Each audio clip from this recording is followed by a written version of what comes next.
Sarah Martinez stepped off the military transport bus at Fort Campbell, Kentucky, clutching her duffel bag with sweaty palms. The August heat was unbearable, but it wasn't the weather making her nervous. At 19, she was about to begin her first assignment as a newly graduated communications specialist in the Army. Her uniform, though regulation, looked different from everyone else's around her. While other soldiers wore crisp, new uniforms with sharp creases and polished boots, Sarah's uniform told a different story. The fabric was slightly faded from multiple washings, and small patches covered areas where minor tears had been carefully mended. Her boots, though clean and polished to military standards, showed signs of previous wear. The uniform had belonged to her older brother Miguel, who had served 3 years before leaving the military to help support their family. Their mother, Rosa Martinez, worked double shifts at a textile factory in El Paso, Texas, trying to keep their small family afloat after their father abandoned them when Sarah was 12. When Sarah decided to join the Army, there simply wasn't money for a new uniform. Miguel insisted she take his, spending hours helping her alter it to fit her smaller frame. They had carefully removed his name tape and rank insignia, replacing them with Sarah's information. "It's just temporary, mija," her mother had said while packing Sarah's few belongings. "Once you get your first paycheck, you can buy new uniforms." Sarah nodded, understanding the sacrifice her family was making just to get her this far. As she walked toward the barracks assigned to her unit, Sarah noticed the stares from other soldiers. Some looked with curiosity, others with barely concealed judgment. Her uniform might meet regulations, but it clearly wasn't new. In a military environment where appearance and attention to detail mattered enormously, standing out for the wrong reasons felt devastating. "Look at that," whispered Private Jennifer Walsh to her friend as Sarah passed by. "Did she get that uniform from a thrift store?" The comment was loud enough for Sarah to hear, and she felt her cheeks burn with embarrassment. She quickened her pace, hoping to reach her assigned room without further incident. The barracks building was massive, housing hundreds of soldiers in various units. Sarah found her room on the 3rd floor, where she would share space with 3 other female soldiers. When she opened the door, she discovered her roommates had already arrived and claimed their bunks. The remaining bunk was the top one nearest the window, which would prove to be both a blessing and a curse in the coming months. Her roommates introduced themselves politely but coolly. Lisa Chen was from California, daughter of 2 doctors who had sent her to military prep school before she enlisted. Amanda Rodriguez came from a military family in Virginia, where proper uniform appearance was considered sacred. The 3rd roommate, Jessica Thompson, was from a wealthy family in Connecticut and had received every possible advantage before joining the Army. All 3 wore perfect uniforms that looked like they had just come from the manufacturer. Their boots gleamed, their belt buckles sparkled, and every crease was razor sharp. Standing among them, Sarah felt like an imposter wearing a costume. "Where did you serve before this?" Amanda asked, noticing the slight differences in Sarah's uniform fabric and fit. When Sarah explained this was her first assignment, Amanda's expression grew confused. "Then why does your uniform look so used?" Sarah's face reddened as she explained about her brother and their family's financial situation. The room fell silent, and she could sense the mixture of pity and judgment from her roommates. They had never considered that someone might not be able to afford multiple new uniforms, or might need to alter hand-me-downs to serve their country. "Well," Lisa said finally, "I'm sure you'll get new uniforms soon." The comment was meant to be helpful, but it only emphasized how obviously inadequate Sarah's appearance was to everyone around her. That first week proved challenging in ways Sarah hadn't anticipated. During formation, she noticed how other soldiers' eyes would linger on her uniform. During mess hall meals, conversations would quiet when she approached tables. Her squad leader, Sergeant Davis, was professional, but clearly noticed the difference in her appearance compared to other soldiers. The worst moment came during their first unit inspection. As the company commander walked down the line of soldiers, Sarah saw his eyes pause when he reached her. He didn't say anything, but she noticed him make a small note on his clipboard. After the inspection, Sergeant Davis approached her privately. "Martinez," he said not unkindly, "you need to work on your uniform appearance. This is the Army, not civilian life. Standards matter here." Sarah nodded, fighting back tears, and promised to improve. But she knew that without money for new uniforms, her options were limited. That evening, she called her mother from the payphone outside the barracks. "Mama, I don't know if I can do this," she whispered into the phone. "Everyone can tell I don't belong here." Her mother's voice was firm but loving as she reminded Sarah of their family's strength and resilience. "You earned your place there, mija. Don't let anyone make you feel small because we don't have money. Your worth isn't measured by how new your clothes are." After the call, Sarah returned to her room with renewed determination. but the challenges were far from over. Her roommates had begun excluding her from their group activities, claiming they were going to places that required proper attire. When Sarah offered to help with their uniform maintenance, they politely declined, suggesting she should focus on fixing her own appearance first. The isolation was becoming as difficult as the uniform situation itself. Sarah spent her evenings in the base library, researching uniform regulations and cleaning techniques. She discovered every possible way to maintain and improve her current uniforms while saving money for new ones. She learned advanced pressing techniques, boot polishing methods, and fabric care that would extend the life of her brother's hand-me-downs. Slowly, through meticulous care and attention, Sarah began improving her appearance within the limitations of her situation. Her boots began to shine brighter than some of her roommates.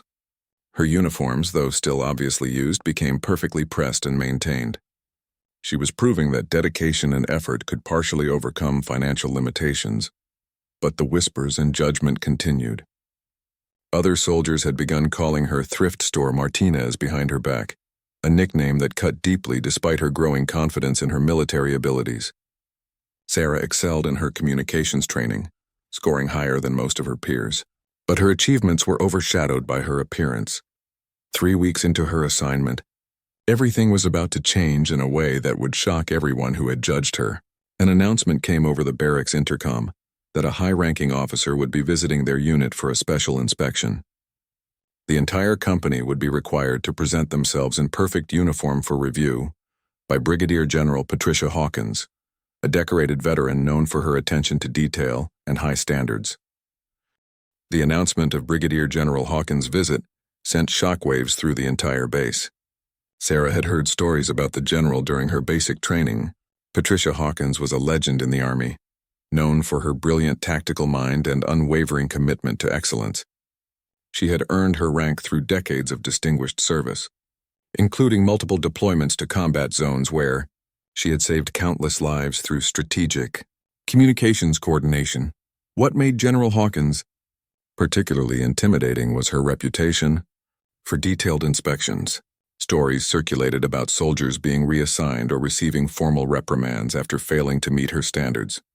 She could spot a crooked name tape from 50 feet away and had once made an entire platoon repolish their boots because they weren't mirror bright enough for her standards. Sarah's anxiety reached new heights when she learned about the inspection. While her roommates spent the weekend shopping at the base exchange for new uniform accessories and professional tailoring services, Sarah had only her basic military pay, most of which she sent home to help her mother with bills. She couldn't afford the luxury of new uniforms or professional alterations. Instead, Sarah spent the entire weekend meticulously preparing her existing uniforms. She hand-washed and pressed every piece of clothing multiple times until the creases were razor sharp. She spent hours polishing her boots with techniques she had learned from online military forums, applying layer after layer of polish until they reflected light like mirrors. She carefully inspected every thread, every button, every piece of brass on her uniform. Her roommates watched her preparation with a mixture of pity and skepticism.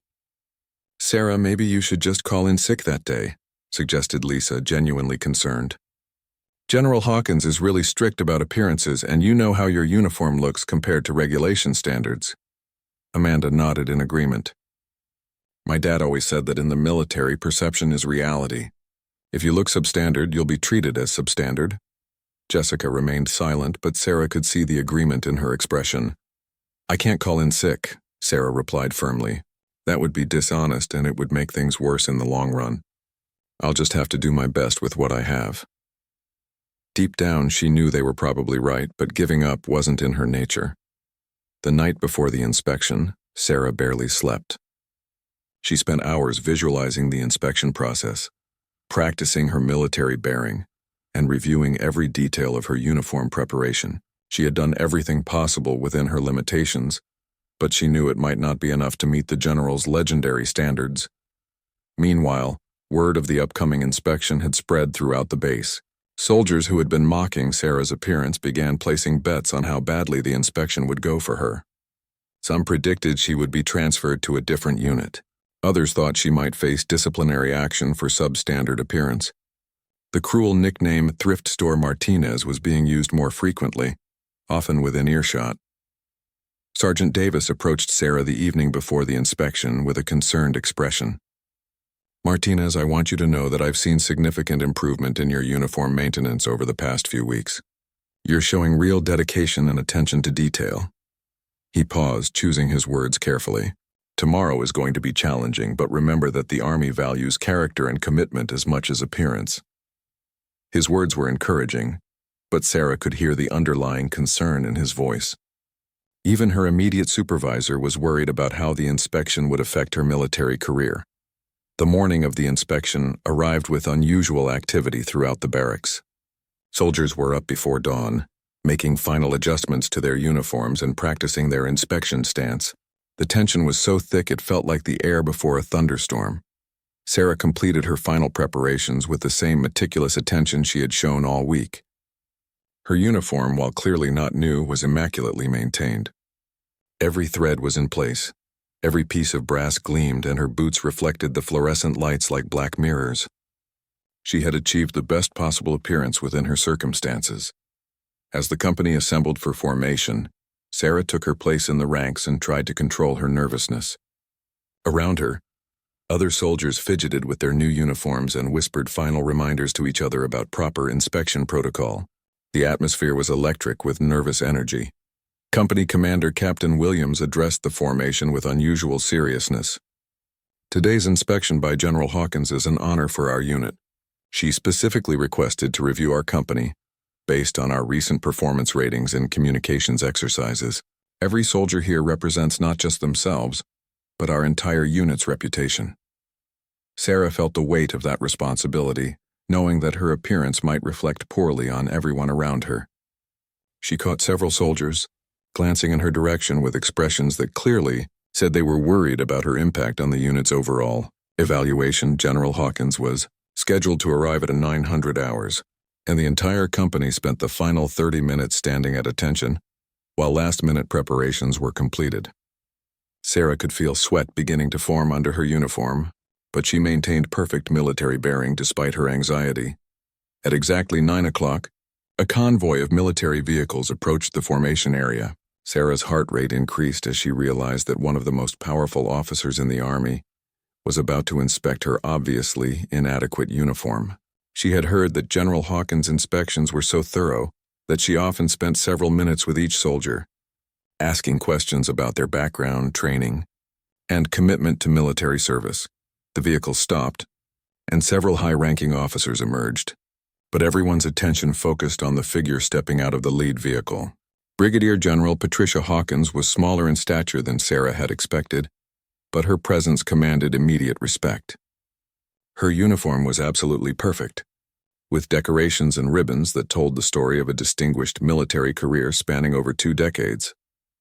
General Hawkins moved with the confident stride of someone accustomed to command, her eyes already scanning the formation with the practiced gaze of an experienced inspector. Sarah could see why soldiers throughout the Army both respected and feared her attention to detail. As the general approached the formation, Sarah noticed something that made her heart sink even further. General Hawkins was wearing white gloves, which meant she would be conducting what the military called a white glove inspection. This type of inspection was the most thorough possible, involving physical examination of every surface, every detail, every aspect of a soldier's appearance and equipment. The general began her inspection at the far end of the formation, spending several minutes with each soldier.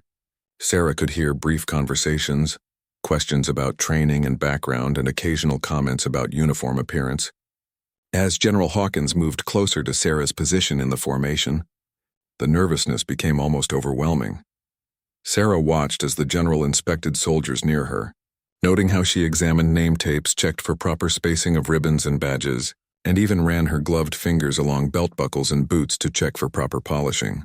This level of scrutiny would certainly reveal every imperfection in Sarah's hand-me-down uniform.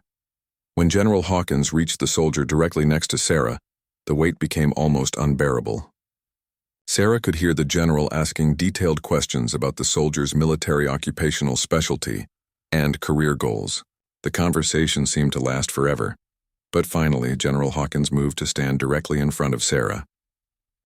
General Hawkins stood directly in front of Sarah, her piercing blue eyes conducting the initial visual inspection that every soldier dreaded. Sarah maintained perfect military bearing, staring straight ahead while feeling the general's gaze examine every detail of her uniform. The moment stretched endlessly, and Sarah could almost hear her own heartbeat in the silence. "State your name and military occupational specialty." "Soldier," General Hawkins commanded in a voice that carried authority earned through years of leadership. "Private First Class Sarah Martinez, Communications Specialist." "Ma'am," Sarah responded with the crisp delivery she had practiced countless times during basic training. General Hawkins nodded and began her detailed inspection. She examined Sarah's name tape, checking its placement and alignment. She inspected the spacing of her rank insignia and the positioning of her unit patch. Sarah held her breath as the general's gloved hands moved systematically across her uniform, checking for proper maintenance and attention to detail. What happened next surprised everyone within earshot.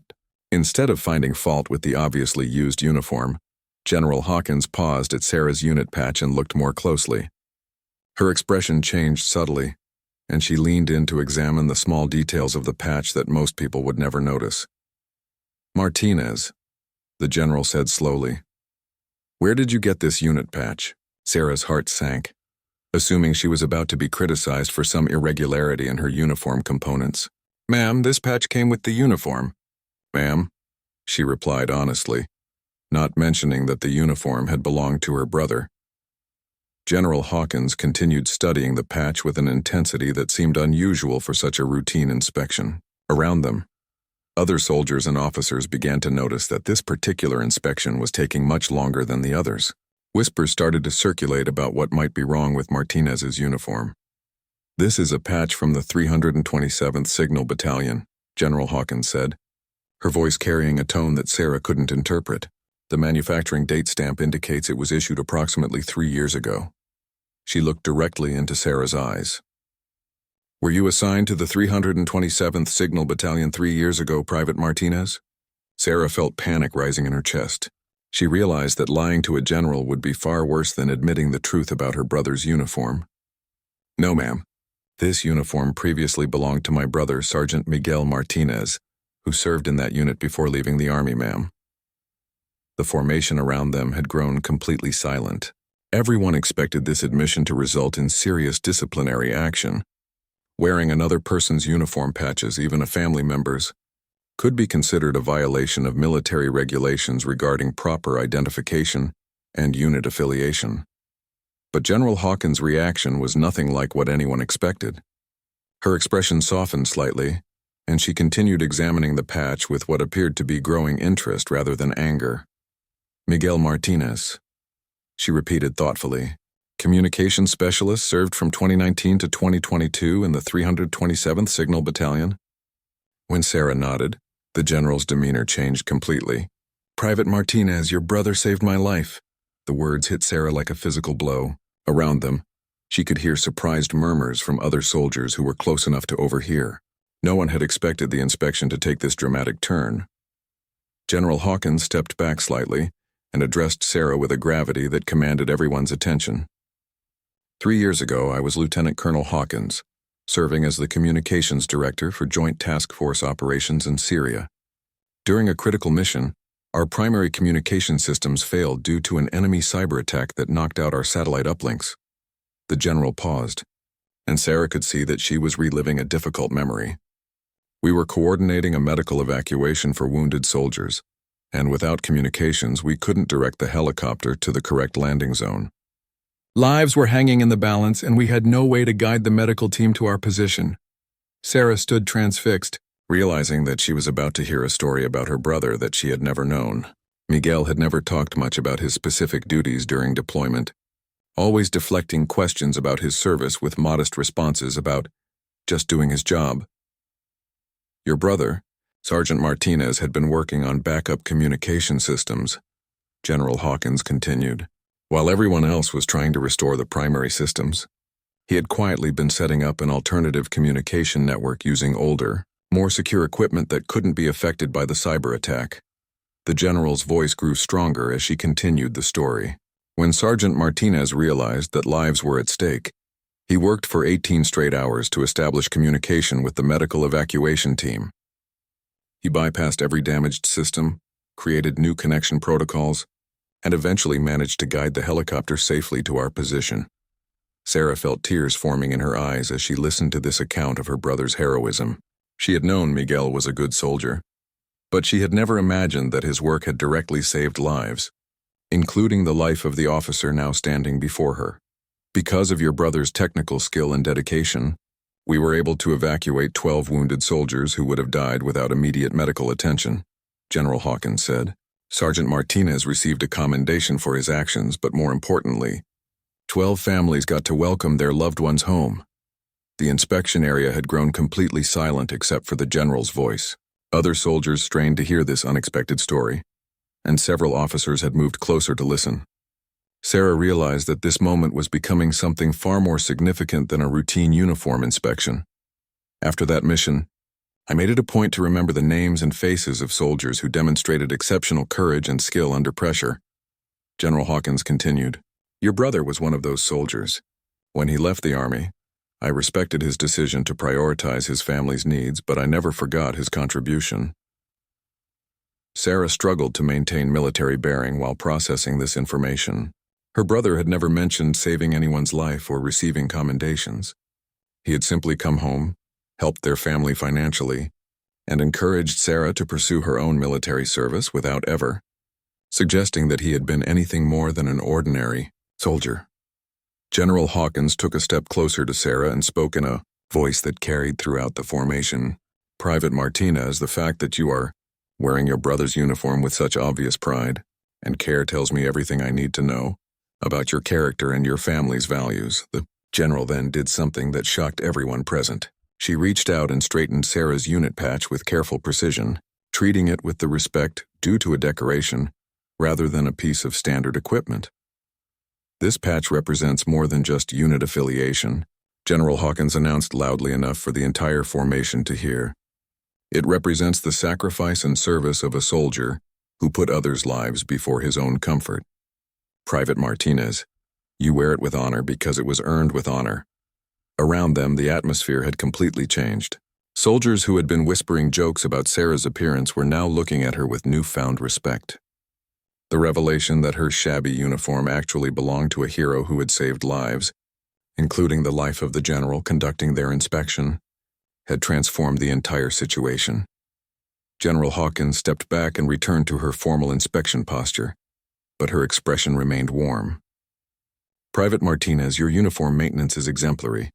Your attention to detail and obvious pride in your appearance reflect well on both you and the memory of your brother's service." The general then addressed the entire formation. "Let this be a lesson to all of you. Military service is not measured by how much money a soldier's family has, or how new their equipment is. It is measured by dedication, character, and commitment to the mission and to each other." The impact of General Hawkins' revelation rippled through the formation like electricity. Sarah could feel the shift in energy around her as soldiers who had been making jokes about her appearance just hours before now looked at her with completely different eyes. The patch that had been a source of embarrassment was now revealed as a symbol of genuine heroism.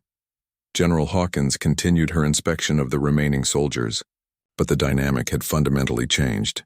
Word of what had happened with Private Martinez spread quickly through the ranks, whispered from soldier to soldier during the brief moments when the general's attention was focused elsewhere. When the inspection concluded, General Hawkins addressed the entire company formation. "Today I have been impressed not only by the overall appearance and bearing of your unit, but also by the character demonstrated by your soldiers. You have individuals among you who understand that military service is about more than personal advancement or perfect equipment." She paused, allowing her words to sink in before continuing. I want to specifically commend Private Martinez for her dedication to maintaining her equipment and her obvious pride in her family's military tradition. Her brother's service record speaks to the values that this family brings to our Army. After the general departed, the formation was dismissed, but Sarah found herself surrounded by soldiers who wanted to hear more about her brother's story. The same people who had been calling her Thrift Store Martinez were now asking respectful questions about Miguel's deployment and his decision to leave the military. Sergeant Davis approached Sarah with a broad smile. "Martinez, I had no idea about your brother's background.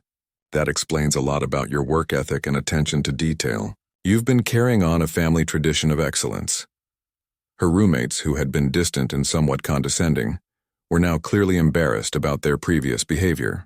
Lisa Chen was the first to apologize. "Sarah, I'm really sorry about how we've been treating you. We had no idea about your family's military history or what your brother had accomplished." Amanda Rodriguez nodded in agreement. "My dad always taught me that every uniform tells a story, but I guess I was only looking at the surface. Your uniform tells a much more important story than any of ours." Even Jessica Thompson, who had been the most aloof of her roommates, approached with genuine remorse. "I've been really unfair to you, Sarah. I was judging you based on things that don't matter at all. Your brother sounds like an amazing soldier, and you're obviously following in his footsteps." The transformation in how others treated Sarah was immediate and dramatic. During lunch that day, instead of eating alone or with reluctant company, she found herself invited to sit with groups of soldiers who wanted to hear more about Miguel's service. The cruel nickname disappeared completely, replaced by genuine respect for her family's military contributions. Captain Williams called Sarah to his office later that afternoon. She entered nervously, unsure whether she was in trouble for wearing her brother's uniform or being praised for her family's service record. "Sit down, Martinez," Captain Williams said with a warm smile. "I wanted to talk to you about what happened during today's inspection. First, I want you to know that there's absolutely nothing wrong with wearing your brother's uniform as long as it meets regulations, which yours clearly does." He leaned back in his chair and continued, "But more importantly, I wanted to discuss your brother's service record. After General Hawkins left, I took the liberty of reviewing Sergeant Martinez's file. His performance evaluations and commendations are truly impressive." Sarah listened as Captain Williams described medals and commendations that Miguel had never mentioned at home. In addition to the life-saving communications work that General Hawkins had described, Miguel had received recognition for training other soldiers, developing new technical procedures, and consistently performing above expectations throughout his service. "Your brother could have had a very successful military career if he had chosen to stay," Captain Williams explained. "The fact that he left to help support his family shows the same character that earned him those commendations.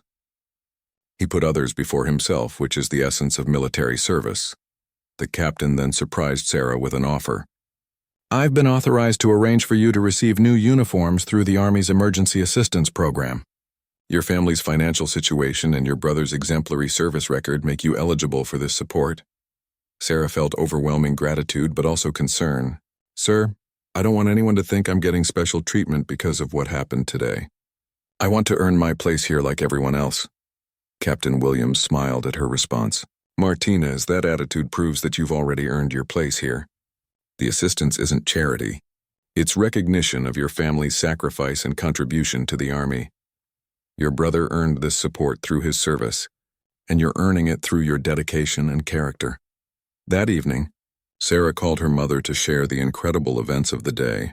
Rosa Martinez listened in amazement as Sarah described the inspection, General Hawkins' revelation about Miguel's heroic actions, and the complete change in how she was being treated by her fellow soldiers.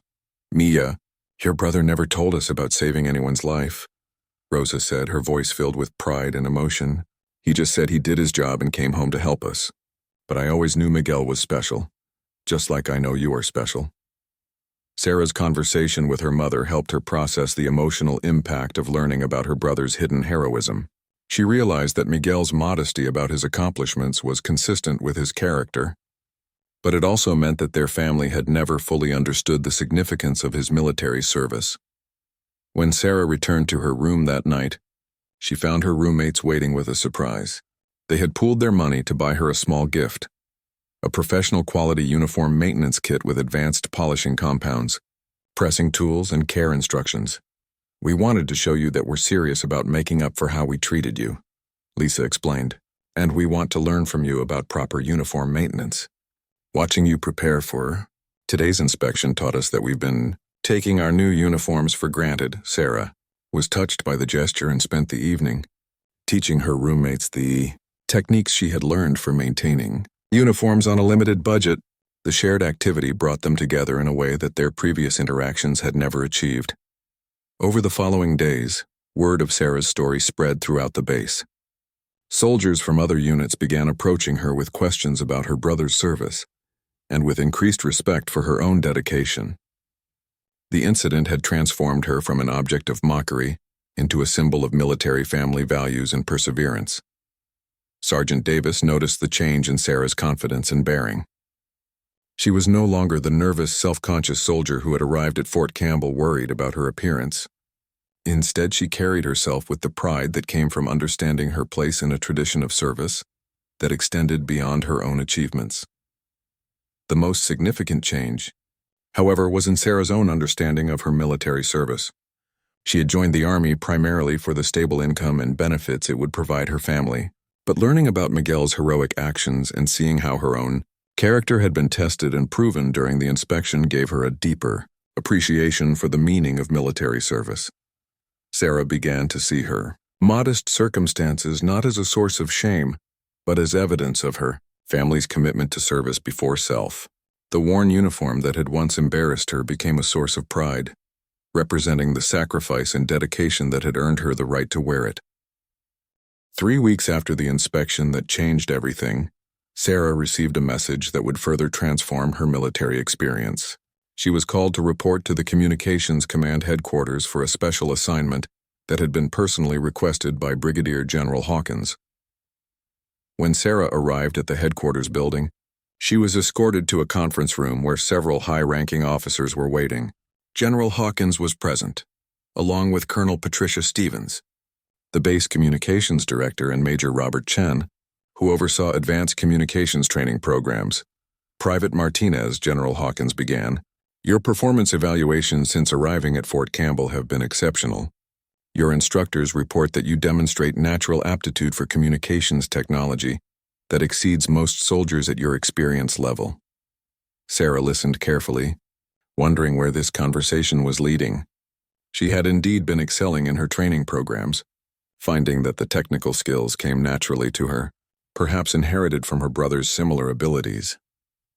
Colonel Stevens leaned forward and explained the reason for the meeting. "We have been selected to participate in a joint training exercise with allied forces from 3 different countries. This exercise will test advanced communication systems under challenging conditions, similar to real combat situations. The exercise requires soldiers who can adapt quickly to new technology and work effectively under pressure," Major Chen added. "Based on your training scores and your family's military background, we believe you would be an excellent candidate for this assignment." General Hawkins smiled and delivered the news that would change Sarah's career trajectory. "Private Martinez, we are offering you the opportunity to participate in advanced communications training that normally isn't available to soldiers until they reach the rank of sergeant.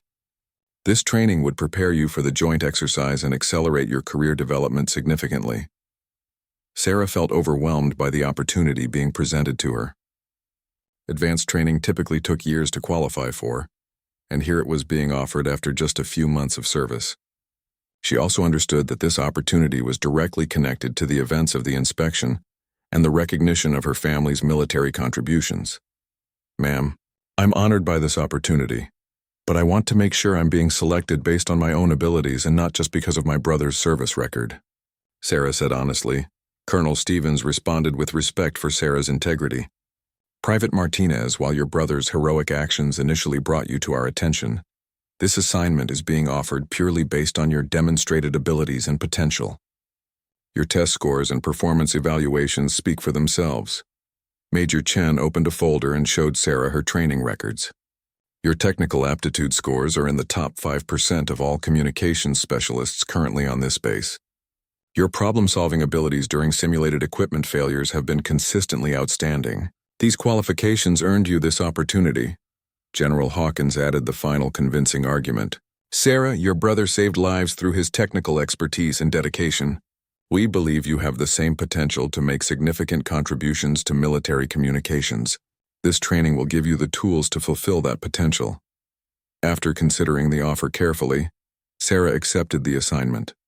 The advanced training would begin immediately and continue for 6 weeks, followed by the joint exercise that would test everything she learned. The opportunity represented a chance to honor her brother's legacy while building her own military career. The news of Sarah's selection for advanced training spread quickly through her unit. Instead of the jealousy that might have accompanied such an announcement in the past, her fellow soldiers expressed genuine support and encouragement. The respect she had earned through the incident had created a foundation of goodwill that enhanced, rather than hindered, her advancement. Her roommates were particularly excited about Sarah's opportunity. This is amazing, Amanda said enthusiastically. Advanced communications training usually requires years of service and multiple recommendations. You're getting opportunities that most soldiers only dream about. Lisa Chen, whose father had served in military communications, understood the significance of the assignment. Sarah, this kind of training opens doors to specializations that can shape your entire military career. You could end up working on cutting-edge technology that most people never even hear about. The advanced training proved to be the most challenging academic experience of Sarah's life. The coursework covered satellite communications, encrypted data transmission, battlefield networking, and emergency communication protocols. She was studying alongside soldiers who had years more experience, but her natural aptitude and intense work ethic allowed her to keep pace with the advanced curriculum. Her instructor, Master Sergeant Williams, was initially skeptical about having such a junior soldier in the program. However, Sarah's performance quickly won his respect. Martinez demonstrates the kind of intuitive understanding of communications technology that usually takes years to develop, he reported to his supervisors. She grasps complex concepts immediately and applies them creatively to solve problems. The most challenging aspect of the training involved working with international communication systems. The joint exercise would require coordination with military forces from the United Kingdom, Germany, and Australia, each using different equipment and protocols. Sarah had to master multiple communication systems and learn to integrate them seamlessly during high-pressure situations. During one particularly difficult training scenario, Sarah found herself responsible for coordinating communications between 4 different units using incompatible radio systems. While other students struggled with the technical complexity, Sarah remembered techniques that Miguel had taught her years earlier about signal boosting and frequency coordination. My brother showed me some tricks about working with older radio equipment, she explained to her classmates after successfully completing the exercise. He said you always have to understand the basic principles behind the technology, not just the current procedures. Her success in the advanced training attracted attention from instructors throughout the communications command. Word reached back to General Hawkins that Sarah was not only keeping up with the advanced coursework, but actually excelling beyond expectations. During the 4th week of training, Sarah faced her most significant challenge yet. The training exercise simulated a complete communication breakdown during a combat situation, requiring students to restore contact between isolated units using only basic equipment and improvised solutions. Most students approach the problem by trying to repair the primary communication systems, following standard procedures they had memorized. Sarah took a different approach, remembering her brother's philosophy about understanding underlying principles rather than just following procedures. She bypassed the damaged primary systems entirely and created an alternative communication network using emergency radios, signal mirrors, and even Morse code transmitted through light signals. Her solution was unconventional but effective, restoring communication between all units faster than anyone else in the class. Master Sergeant Williams was so impressed that he called General Hawkins to report Sarah's innovative problem-solving approach. Ma'am, Private Martinez just demonstrated the kind of creative thinking that saves lives in real combat situations. She didn't just follow procedures. She invented new procedures when the standard ones failed. The call led to another meeting with General Hawkins, where Sarah learned that her training performance had attracted attention from the highest levels of military communications command. Her innovative approaches were being studied as potential improvements to standard training curricula. "Sarah," General Hawkins said during their meeting, "you're demonstrating the same creative problem-solving abilities that made your brother so valuable during his deployment. But you're taking those abilities to a new level through formal training and education." As the advanced training program neared completion, Sarah received news that would add another layer of significance to her achievement. Miguel called to tell her that he had been following her progress through letters she had sent home, and he wanted to visit the base to attend her graduation from the advanced program. "Mija, I'm so proud of what you're accomplishing," Miguel said during their phone conversation. "I never told you much about my military service because I didn't want you to feel pressured to follow the same path. But seeing you succeed on your own terms makes me realize that military service runs in our family." Miguel's visit was scheduled for the same week as the graduation ceremony, and Sarah was excited about the opportunity to show him how she had built upon the foundation he had provided.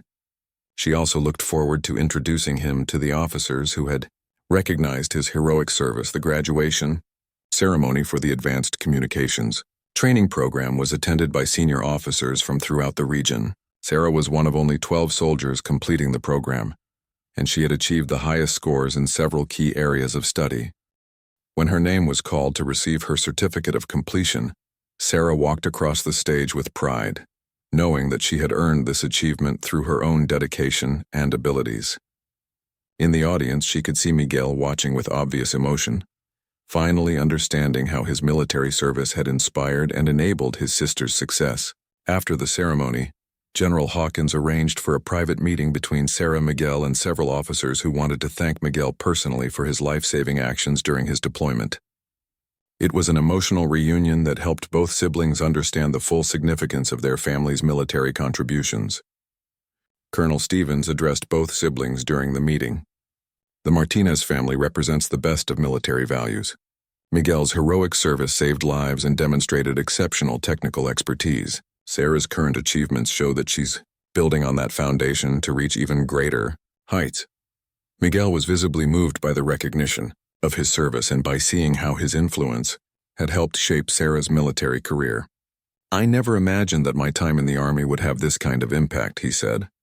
"Watching Sarah succeed makes every sacrifice worthwhile." As the advanced training phase concluded, Sarah prepared for the joint international exercise that would test everything she had learned. The exercise would take place at a training facility in Nevada, where communication teams from 4 different countries would work together under simulated combat conditions. The opportunity to represent her unit and her country in an international exercise was the culmination of a journey that had begun with embarrassment about a worn uniform and had evolved into recognition.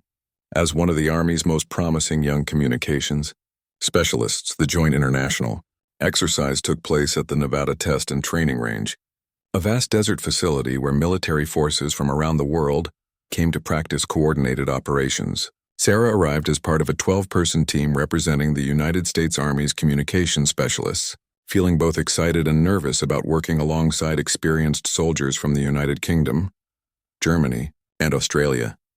The exercise scenario was designed to simulate a complex humanitarian mission in a hostile environment. Multiple teams would be operating in different locations across the desert, requiring seamless communication coordination to ensure mission success and personnel safety. Equipment failures, enemy interference, and environmental challenges would test every aspect of their training. Sarah was assigned to the primary communications hub, where she would be responsible for maintaining contact with all field teams and coordinating with international partners. It was a significant responsibility for such a junior soldier, but her performance during advanced training had earned her this crucial role. On the first day of the exercise, Sarah met her international counterparts and was immediately impressed by their professionalism and expertise. Sergeant James McConnell from the British Army had 15 years of communications experience. Obergefreiter Klaus Weber from the German Army was a specialist in satellite communications. Corporal Emma Patterson from the Australian Army was an expert in electronic warfare countermeasures. Working alongside these experienced soldiers was initially intimidating, but Sarah quickly discovered that her recent advanced training had prepared her well for the technical challenges they would face. Her fresh perspective and innovative problem-solving approaches complemented the veteran's experience and knowledge. The first major test came on day 2 of the exercise when a simulated enemy cyber attack knocked out the primary satellite communication system. Standard protocols called for switching to backup satellites, but the exercise controllers had disabled those systems as well, creating a scenario where teams had to develop alternative solutions under pressure. While the other communications specialists worked on restoring the satellite systems, Sarah remembered the lessons from her advanced training about creating alternative networks. She proposed using a combination of ground-based radio relays, atmospheric bounce techniques, and even some of the older communication methods that Miguel had taught her years earlier. "That's a brilliant approach," Sergeant McConnell said after Sarah explained her plan. "We've been so focused on high-tech solutions that we forgot about proven low-tech alternatives that actually work better in some situations." Sarah's alternative communication network proved not only effective, but superior to the original satellite system in the challenging desert environment. Atmospheric conditions that interfered with satellite signals actually enhanced the ground-based radio network she had designed. The success of her communication solution attracted attention from exercise observers, including senior officers from all 4 participating countries. Word spread quickly through the command structure that an American private had developed an innovative approach that was outperforming the standard procedures used by much more experienced soldiers. General Morrison, the British officer overseeing the international exercise, requested a briefing on Sarah's communication network design. "Private Martinez, your approach demonstrates exactly the kind of adaptive thinking that modern military operations require. You've taken established principles and applied them creatively to solve new problems." The German contingent commander, Colonel Fischer, was equally impressed. "In our army, we have a saying, the best technology is the technology that works when everything else fails. Private Martinez has demonstrated this principle perfectly." As the exercise continued, Sarah found herself increasingly involved in high-level planning discussions, normally reserved for senior non-commissioned officers and commissioned officers. Her technical expertise and problem-solving abilities had earned her a seat at the table with much more experienced soldiers. The most challenging scenario came during the final phase of the exercise. A simulated natural disaster had damaged communication infrastructure across a wide area, and rescue teams needed to coordinate evacuation efforts for civilians trapped in multiple locations. The scenario required split-second timing and flawless communication between teams that couldn't see each other and were using different types of equipment. Sarah was designated as the primary communication coordinator for the entire operation, a responsibility that would have been overwhelming just months earlier, but her confidence had grown along with her skills, and she approached the challenge with the same methodical thinking that had served her well throughout her training. She established communication protocols that allowed teams using different radios, different languages, and different procedures to work together seamlessly. Her network handled coordination between helicopter pilots, ground rescue teams, medical personnel, and command staff, ensuring that every civilian was located and evacuated safely within the time constraints of the exercise. When the exercise concluded, the international teams had achieved their objectives faster and more efficiently than any previous group in the history of the Joint Training Program. Much of that success was attributed to the innovative communication systems that Sarah had developed and implemented. During the closing ceremony, General Morrison addressed all participants and specifically recognized Sarah's contributions. "Private Martinez has demonstrated that excellence in military service is not determined by rank, experience, or resources. It is determined by dedication, creativity, and commitment to the mission." The recognition from international officers was particularly meaningful because it validated Sarah's abilities on a global stage. These were not American officers showing favor to one of their own soldiers. These were experienced professionals from different military traditions recognizing genuine excellence. Colonel Fischer presented Sarah with a German Army Communications Badge, an honor rarely given to foreign soldiers. "This badge represents technical excellence and innovative thinking," he explained. "Private Martinez has earned it through her performance during this exercise." Sergeant McConnell and Corporal Patterson also presented Sarah with commemorative items from their respective armies, acknowledging her contributions to the success of the international cooperation that the exercise was designed to promote. When Sarah returned to Fort Campbell, news of her achievements during the international exercise had preceded her. The story of the young soldier who had outperformed veteran specialists from 4 different countries spread throughout the base, adding another chapter to the legend that had begun with General Hawkins's inspection. Captain Williams called Sarah to his office to congratulate her and discuss her future career prospects. "Martinez, your performance during the international exercise has attracted attention from the highest levels of military communications command. You have opportunities available to you that most soldiers don't see until much later in their careers." He explained that Sarah was being offered several options for continued advancement. She could pursue specialized training in satellite communications, cybersecurity, or electronic warfare. She could also apply for accelerated promotion programs that would advance her rank much faster than normal military timelines. When her name was called to receive her certificate of completion, Sarah walked across the stage with pride, knowing that she had earned this achievement through her own dedication and abilities. In the audience, she could see Miguel watching with obvious emotion, finally understanding how his military service had inspired and enabled his sister's success. After the ceremony, General Hawkins arranged for a private meeting between Sarah, Miguel, and several officers who wanted to thank Miguel personally for his life-saving actions during his deployment. It was an emotional reunion that helped both siblings understand the full significance of their family's military contributions. Colonel Stevens addressed both siblings during the meeting. The Martinez family represents the best of military values. Miguel's heroic service saved lives and demonstrated exceptional technical expertise. Sarah's current achievements show that she's building on that foundation to reach even greater heights. Miguel was visibly moved by the recognition of his service and by seeing how his influence had helped shape Sarah's military career. "I never imagined that my time in the Army would have this kind of impact," he said. "Watching Sarah succeed makes every sacrifice worthwhile." As the advanced training phase concluded, Sarah prepared for the joint international exercise that would test everything she had learned. The exercise would take place at a training facility in Nevada, where communication teams from 4 different countries would work together under simulated combat conditions. The opportunity to represent her unit and her country in an international exercise was the culmination of a journey that had begun with embarrassment about a worn uniform and had evolved into recognition. As one of the Army's most promising young communications specialists, the Joint International exercise took place at the Nevada Test and Training Range, a vast desert facility where military forces from around the world came to practice coordinated operations. Sarah arrived as part of a 12-person team representing the United States Army's communications specialists, feeling both excited and nervous about working alongside experienced soldiers from the United Kingdom, Germany, and Australia. The exercise scenario was designed to simulate a complex humanitarian mission in a hostile environment. Multiple teams would be operating in different locations across the desert, requiring seamless communication coordination to ensure mission success and personnel safety. Equipment failures, enemy interference, and environmental challenges would test every aspect of their training. Sarah was assigned to the primary communications hub, where she would be responsible for maintaining contact with all field teams and coordinating with international partners.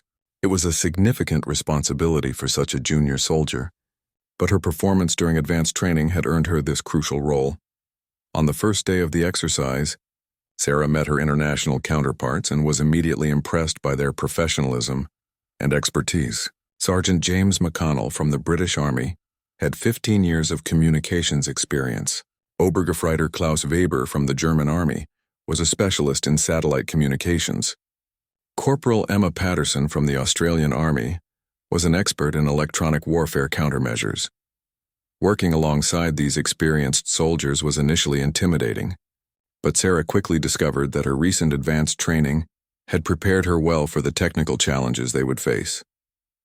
Her fresh perspective and innovative problem-solving approaches complemented the veterans' experience and knowledge.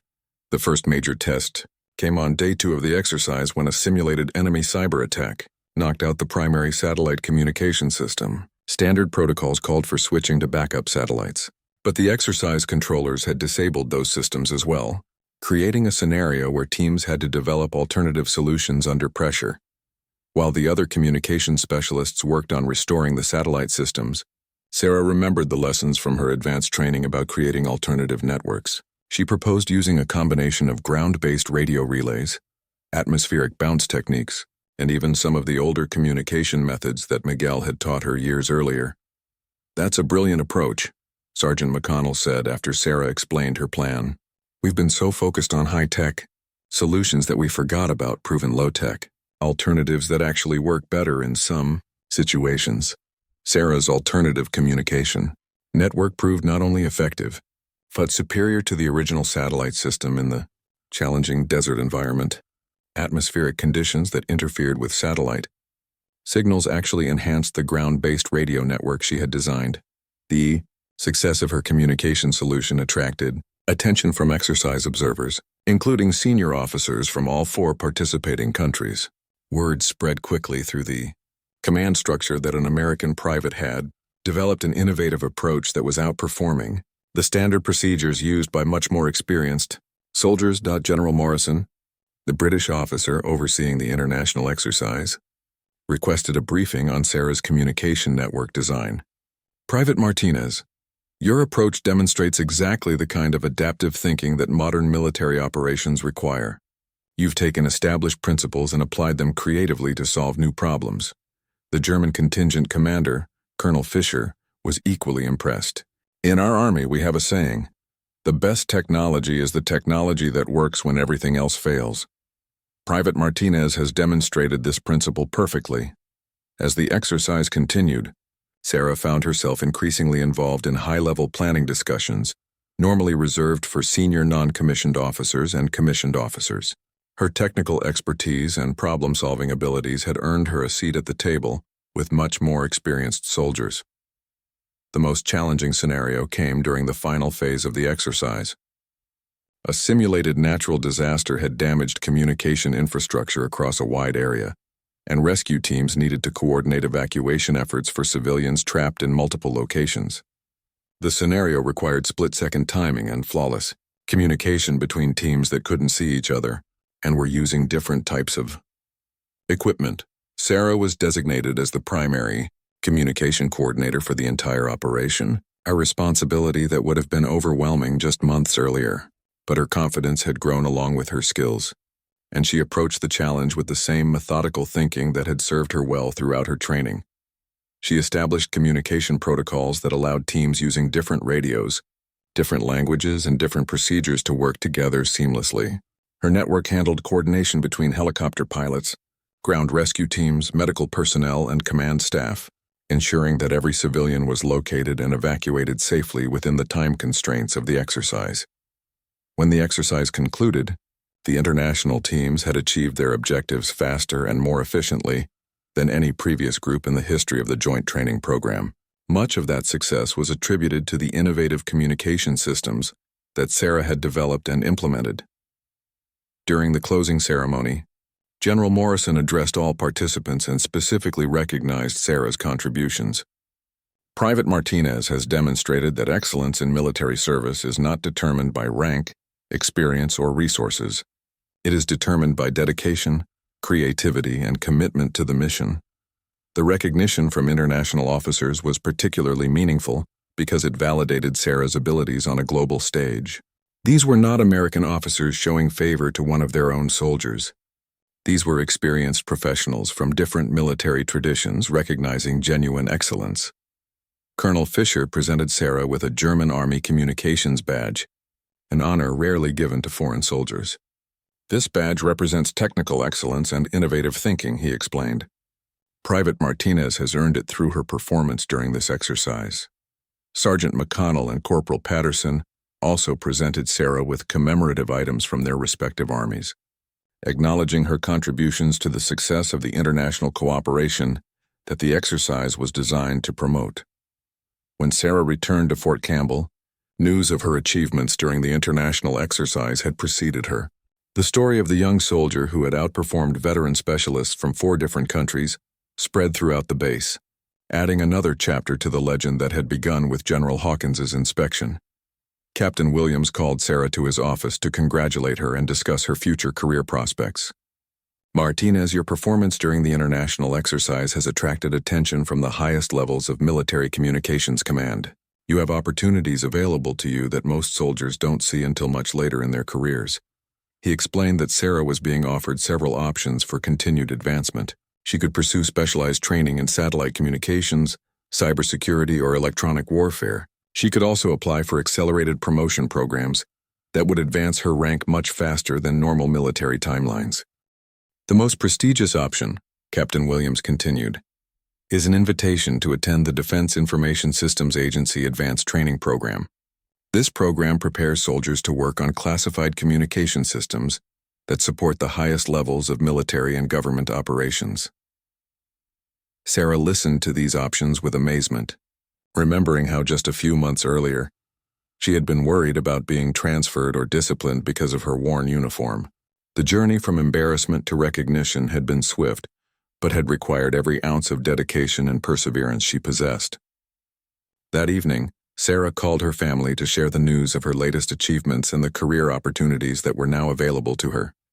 Miguel was particularly moved by hearing how his sister had succeeded on an international stage.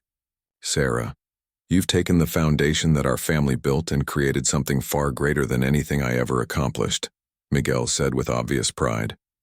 "You're not just following in my footsteps. You're creating a path for others to follow." Their mother, Rosa, listened to the conversation with tears of joy, understanding that her daughter's military service was not just providing financial stability for their family, but was also bringing honor and recognition that would benefit future generations. Of the Martinez family, 1 year later, Sarah stood in the same formation area where General Hawkins had first discovered the significance of her worn uniform. But everything had changed. She now wore the chevrons of a sergeant, having received an accelerated promotion based on her exceptional performance and leadership abilities. Her uniform was crisp and new, purchased with her own earnings, but she still wore the same unit patch that had started her remarkable journey. The occasion was a special ceremony honoring military families and their contributions to Army readiness. Sarah had been selected to speak at the event, representing soldiers whose family military traditions had shaped their own service. In the audience sat her mother Rosa, her brother Miguel, and dozens of soldiers whose lives had been touched by her story. General Hawkins, now promoted to Major General, was the keynote speaker for the ceremony. She had specifically requested Sarah's participation, wanting to showcase how the Army recognizes and develops talent, regardless of a soldier's background or financial circumstances. "Ladies and gentlemen," Sarah began her speech, 18 months ago, I stood in this same formation wearing a uniform that belonged to my brother, embarrassed by its worn appearance and worried about fitting in with soldiers who seemed to have every advantage I lacked." She paused, looking out at the audience of soldiers and family members who were listening intently to her story. "I learned that day that military service isn't about having the newest equipment or the most expensive gear. It's about carrying on traditions of service, sacrifice, and dedication that connect us to those who served before us." Sarah described her journey from that first inspection through her advanced training and international recognition, emphasizing how each challenge had built upon the foundation provided by her family's values and her brother's example. "My brother Miguel taught me that true military excellence comes from understanding your mission deeply, caring about the people you serve with, and never giving up when the mission becomes difficult. These lessons served me better than any expensive equipment could have." In the audience, Miguel wiped away tears as he listened to his sister describe how his influence had shaped her military career. He had never imagined that his modest service would inspire someone else to achieve such remarkable success. Sarah concluded her speech by addressing the young soldiers in the audience who might be facing their own challenges with confidence or resources. "If you're here today wearing a hand-me-down uniform, or if you're worried that you don't have the same advantages as other soldiers, remember that the Army values character, dedication, and performance above everything else. Your background doesn't determine your potential," she continued. "Your commitment to excellence and your willingness to serve others determine how far you can go. Don't let anyone make you feel that you don't belong here because you started with less. Sometimes starting with less makes you stronger." The audience responded with enthusiastic applause, and Sarah could see nodding heads throughout the formation as her words resonated with soldiers who had faced similar challenges. After the ceremony, Sarah was approached by dozens of soldiers wanting to share their own stories of overcoming financial or social obstacles to succeed in military service. Many thanked her for giving voice to experiences they had never felt comfortable discussing openly. A young private named David Kim approached Sarah with his parents, who had immigrated from Korea with very little money. "Sergeant Martinez, your story gives me hope that I can succeed here, even though my family can't afford to help me with expenses. Thank you for showing that it's possible." Sarah spent time talking with David and his family, offering practical advice about military life and encouraging him to focus on performance rather than appearance. She saw in his determination the same qualities that had driven her own success. General Hawkins approached Sarah after most of the crowd had dispersed. "Sergeant Martinez, your speech today perfectly captured why your story has become so important to our Army. You've shown that we can identify and develop exceptional talent regardless of where it comes from." The general then shared news that would mark the next chapter of Sarah's military career. "I've been authorized to offer you assignment to the Pentagon's Strategic Communications Division. This position would involve working on communication systems that support the highest levels of military decision-making." Sarah was stunned by the magnitude of the opportunity. Assignment to the Pentagon was typically reserved for senior officers and the most experienced enlisted soldiers. The fact that she was being offered such a position after less than 2 years of service was unprecedented. "Ma'am, I'm honored by this opportunity, but I want to make sure I'm ready for that level of responsibility," Sarah replied thoughtfully. "I don't want to accept an assignment where I might not be able to perform at the required level." General Hawkins smiled at Sarah's response. "Your concern about being ready demonstrates exactly why you are ready. Soldiers who understand the weight of responsibility and approach it with humility are the ones who succeed at the highest levels." The assignment would begin in 6 months, giving Sarah time to complete additional specialized training and prepare for the transition to one of the military's most demanding positions. The opportunity represented the culmination of a journey that had begun with embarrassment and had evolved into recognition at the highest levels of military service. That evening, Sarah had dinner with her family at a restaurant near the base. As they celebrated her latest achievement, she reflected on how much had changed since that first inspection. The scared young woman who had worried about her appearance had grown into a confident leader whose abilities were recognized internationally. "Mija," her mother said, "when you first told us you were joining the Army, I worried that you were doing it just for the money. But seeing what you've accomplished and how you've grown, I understand now that this was your calling." Miguel nodded in agreement. "Sarah, you've honored our family's military tradition while creating your own legacy. The soldiers you inspire and the lives you'll touch through your service will be your greatest achievement." As they drove back to the base that night, Sarah thought about the young soldiers who would face the same challenges she had encountered. She was determined to use her position and influence to ensure that financial circumstances never prevented talented individuals from succeeding in military service. The next morning, Sarah reported to her current assignment with renewed purpose. While she prepared for her future role at the Pentagon, she also established a mentorship program for soldiers from modest backgrounds who needed guidance and support to reach their potential. Her story had become legendary throughout the Army communications community, but Sarah understood that the real measure of her success would be the success of the soldiers she helped along the way. The worn uniform that had once been a source of embarrassment had become a symbol of the Army's commitment to recognizing excellence wherever it was found.